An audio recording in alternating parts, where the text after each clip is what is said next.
Hey guys, আসসালামু আলাইকুম। দেখতে পাচ্ছেন ওয়ান কপিরাইট স্ট্রাইক এখানে আছে 89। 90 দিনের মধ্যে একদিন চলে গিয়েছে এবং কে আমাকে কপিরাইট স্ট্রাইক দিছে দেখতে পাচ্ছেন। Strike on January 19, 2024, content remove by block X. তো গাইস এখানে বলা হয়েছে সিলেক্ট অ্যাকশান। গাইস দেখতে পাচ্ছেন সিলেক্ট অ্যাকশান। তো আমরা এখানে ক্লিক করব সিলেক্ট অ্যাকশান এবং সিলেক্ট অ্যাকশানের মধ্যে ক্লিক করার পর গাইজ দেখতে পাচ্ছেন এখানে হচ্ছে কন্ট্যাক্ট ক্লিমেন্ট, মানে যে আমাকে কপিরাইট স্ট্রাইক দিছে আমি তার সঙ্গে কন্ট্যাক্ট করার জন্য তার ইমেল এখানে আছে। আপনি যদি চান আপনি এখান থেকে ইমেলটা কপি করে তাকে মেসেজ দিতে পারেন, ইমেল করতে পারেন যে ভাই আমার স্ট্রাইকটা রিমুভ করে দেন। সে যদি শুনে বা আপনার কথা রিকোয়েস্ট রাখে তাহলে সে আপনার স্ট্রাইক তুলে দিতে পারবে, কিন্তু অনেকজন এটা করে না। ঠিক আছে, তো করে না। আপনাকে কি করতে হবে, আপনি যদি এটা আপনার নিজের রিয়েল ভিডিও হয়ে থাকে তাহলে আপনাকে এখানে সাবমিটে কাউন্টার নোটিফিকেশন একটি অপশান আছে দেখতে পাচ্ছেন, এখানে ক্লিক করবেন।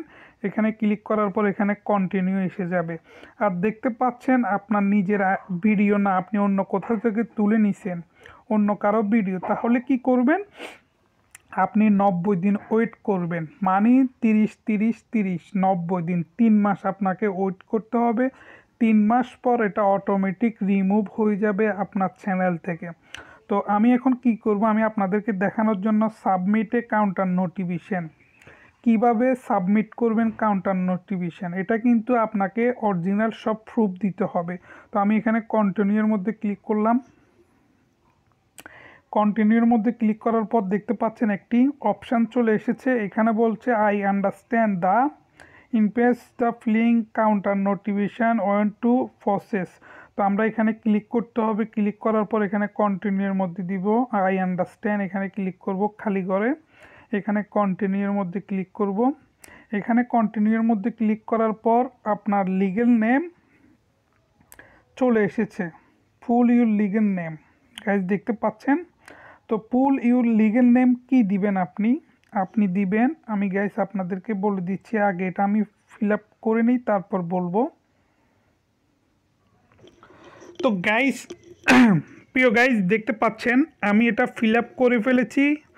কন্ট্যাক্ট ইনফরমেশন আমি ফিল আপ করে ফেলেছি এবং আমি এখানে নেক্সটে কন্টিনিউর মধ্যে ক্লিক করব, তারপরে নিচেরটার মধ্যে চলে যাবে।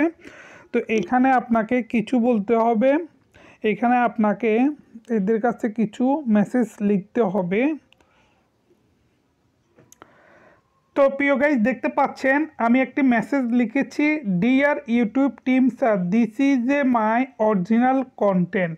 তো আপনারা যদি আরও কিছু লিখতে চান গুছিয়ে সুন্দরভাবে আপনারা লিখতে পারেন। তারপর এখানে দেখতে পাচ্ছেন 3টি অপশান, আমি 3টির মধ্যে এই 3টির মধ্যে আমি ক্লিক করে দিব, টিক চিহ্নের মধ্যে ক্লিক করে দিব। দেখতে পাচ্ছেন টিক চিহ্নের মধ্যে ক্লিক করে দিবে এবং কি লাস্টে দেখতে পাচ্ছেন সিগনেচার। সিগনেচারটা আপনি কি দিবেন, আপনার voter ID card, passport, driving licence, credit card, debit card, যেটা আপনার অরিজিনাল সেটা নামটা দিবেন। যদি আপনার পাসপোর্ট থেকে থাকে, ভোটার আইডি কার্ড থেকে থাকে, এবং কি আপনি আগে খেয়াল করবেন আপনার পাসপোর্টের সঙ্গে যদি আপনার ডেট অফ বার্থডে ইমেলের সঙ্গে মিলে তাহলে আপনি কাউন্টার নোটিফিকেশন করবেন। শুধু পাও এমনি করলে হয়তোবা প্রবলেম হতে পারে। তো গাইজ দেখতে পাচ্ছেন আমি এখানে 3টি ফিল আপ করে ফেলেছি। এখানে এবার লেখা আছে সাবমিট। তো আমি এখন সাবমিটের মধ্যে ক্লিক করব। সাবমিটের মধ্যে ক্লিক করার পর কি আসে আপনারা ভিডিওটি না টেনে সম্পূর্ণ দেখবেন এবং কি যারা এখনও পর্যন্ত আমার ইউটিউব চ্যানেলটি সাবস্ক্রাইব করেন না গাইজ সাবস্ক্রাইব করবেন। তো আমি এখন সাবমিটের মধ্যে ক্লিক করলাম। এটা শুধু আমি আপনাদেরকে দেখানোর জন্য করছি গাইজ। দেখেন এখানে কি বলছে, দেখেন guys, counter notification submitted, your counter notification is been submitted to YouTube for review, I hope accepted will you forward the notice ক্লিমেট। মানে বলা হয়েছে এখানে যে ফরওয়ার্ড করে দিবে, মানে তার কাছে পাঠিয়ে দিবে আমার নোটিফিকেশনটা। তো এখানে নোটিফিকেশনটা পাঠানোর পর এখানে আরও কিছু অপশান আছে, copyright claim details 10 day, the have a 10 day তো রিভিউ ইউর কন্টেন্ট নোটিফিকেশন। এখানে বলা হয়েছে যে 10 দিনের মধ্যে যদি সে ব্যক্তি কোনো রিপ্লাই না দেয় তাহলে আমার যে ভিডিওটি রিমুভ করে দিয়েছে, স্ট্রাইক এসেছে, স্ট্রাইকও চলে যাবে এবং কি সেই ভিডিওটি আমার চ্যানেলের মধ্যে আবার রিটার্ন চলে আসবে। তো গাইজ বুঝতে পাচ্ছেন অবশেষে। তো thank you for watching this video. Bye bye, tata, আল্লাহ হাফেজ, ভালো থাকবেন, সুস্থ থাকবেন। দেখেন গাইস, এখানে দেখেন এটা হচ্ছে রিভিউর মধ্যে চলে গিয়েছে, কাউন্টার নোটিফিকেশন রিভিউর মধ্যে। গাইস দেখতে পাচ্ছেন এটা অলরেডি রিভিউর মধ্যে চলে গিয়েছে এবং কি আমার কাছে একটা ইমেল যাবে এবং কি তার কাছে একটি ইমেল যাবে। তো গাইস থ্যাংক ইউ।